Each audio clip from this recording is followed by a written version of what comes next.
One of the most common cases that are brought to me are VAWA cases, known as the Violence Against Women Act, which applies to both men and women who are victims of domestic violence at the hands of their U.S. citizen or permanent resident spouse, parent, or child. Now with VAWA cases, there's one thing that is the cause of more rejections and delays than anything else. Do you know what that is? Hi, my name is Paul Toland, and I've been an immigration attorney since 2015, so I answer questions like this all the time. This one thing is that many applicants are not meeting their burden of proof. VAWA cases are highly scrutinized because it's the burden of the immigrant to prove a number of things, such as good moral character, a bona fide spousal relationship, substantial physical abuse, or abuse that arises to extreme cruelty, to name a few for example.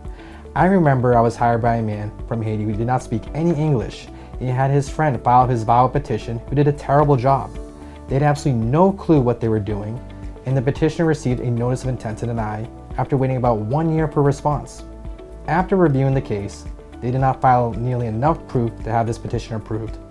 It was a complete disaster, and the notice stated we had approximately 30 days to respond in order to provide enough evidence to show that he was eligible for this relief. After we submitted all the evidence by the deadline, we waited about another year for a decision, and he was fortunately approved. But this client risked being denied because he thought he could file everything with the help of a friend and almost wasted 2 years of his life.